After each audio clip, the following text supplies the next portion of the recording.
والوں صبر کرو. کیوں؟ چھوٹی بات ہوتی تو 250 آیتیں قرآن میں صبر پہ نہ آتی. اللہ نے قرآن میں ایک جگہ پہ فرمایا وَبَشِّرِ الصَّابِرِينَ، اے محبوب انہیں خوشخبری سنا دیجیے. کس چیز کی؟ صبر کریں. یا اللہ اگر یہ صبر کریں گا ملے گا کیا؟ فرمایا صبر کرنا ان کا کام ہے، قیامت کے دن دیدار کرانا میں خدا کا کام. یعنی وہ بندہ جو صبر کرتا ہوگا اس کو قیامت کے دن اللہ کا دیدار ہوگا. کاروبار میں پریشانی آئی، نقصان ہوا، لاس ہو گیا، رب کے لیے صبر کیجیے. جناب کسان ابھی ہمارے ہاں وہ باغ ہے نا آپ کے، اولے پڑے. میں نے کسانوں کو بھی کہا یار پریشان نہ ہو، صبر کر. کیوں؟ اللہ فرماتا ہے صبر کرنے والے ان اللہ مع الصابرین، اے صبر کرنے والوں صبر کرو. کیوں؟ ان اللہ مع الصابرین، بے شک اللہ صبر کرنے والوں کے ساتھ ہے.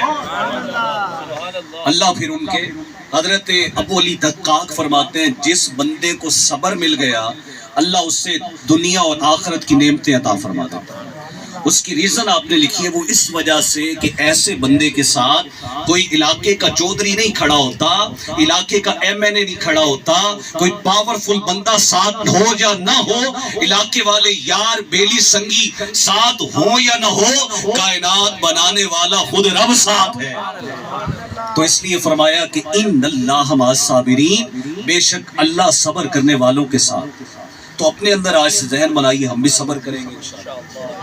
وہ آپ نے سنا ہوگا بی پہ آلہ صبر دا کوئی نہیں ساتھی، شکوہ رنج و علم زبان پہ لایا نہیں کرتے، نبی کے نام لیوا گھبرانا نہیں ہے، صبر کرنا ہے. گھبرانا وہ بات رہ گئی، بس گھبرانا نہیں ہے، لیکن گھبرا جاتے ہیں. مجھے یاد ہے تھئیم برادری کے ایک ملک مظہر تھئیم صاحب تھے، پیٹرول پمپ بھی تھا.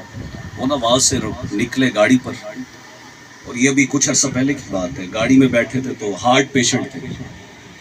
تو وہاں پہ جو ہے نا وہ راستے میں ان کی گاڑی رک گئی تو پیچھے نوجوان گاڑی میں بیٹھا تھا. اور آپ کو پتہ ہے آج کل خون جو ہے نا وہ جوانوں کا جوش مارتا ہے جی، نیا خون ہوتا ہے. تو ایک دفعہ ہارن دیا، وہ انہوں نے گاڑی نہیں ہٹائی. وہ اندر بیٹھے تھے فیملی کے ساتھ، کوشش تو کی انہوں نے، تو دوسری دفعہ جب ہارن دیا نا گاڑی نہیں ہٹائی. یہ میں آپ کو غصے کی بات بتا رہا ہوں، غصہ کتنا ڈینجرس ہے، یہ خطرناک ہے، یہ کتنا ہمیں نقصان دے سکتا ہے. تو اس نوجوان نے جناب وہ دروازہ کھولا، وہ جو ملک صاحب بیٹھے تھے نا ان کا بھی دروازہ کھولا اور سیدھا دل پہ جا کے مکہ مارا. آپ یقین مانیں یہاں پہ یہ ملک صاحب بیٹھے چشمدید گواہ ہیں، وہ بزرگ وہیں موقع پہ ڈیتھ ہو گئی. معاملہ کیا تھا؟ تھوڑا سا بے صبری، غصہ آ گیا.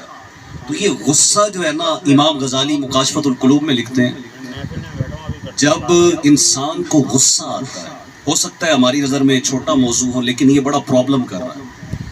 امام غزالی فرماتے ہیں جب بندے کو غصہ آتا ہے نا، غصہ ہمیں بھی آتا ہے، غصہ ہمیں نا اپنے نفس پہ غصہ آتا ہے. خیر اللہ والوں کا غصے کا انداز اور تھا. تو آپ فرماتے ہیں جب بندے کو غصہ آتا ہے تو یہ بندہ اس طرح ہوتا ہے جیسے بچے کے ہاتھ میں آپ فٹ بال گیند پکڑا دیں نا، اس کے بعد وہ ہٹ مارتا ہے، کبھی ادھر بال جا رہی ہے کبھی ادھر جا رہی ہے. تو آپ فرماتے ہیں جب بندے کو غصہ آتا ہے تو شیطان کے ہاتھ میں ایسے کھیل رہا ہوتا ہے، شیطان کبھی جہنم کی طرف کک مارتا ہے کبھی دوسری طرف مارتا ہے. تو یہ غصہ اتنا خطرناک ہے.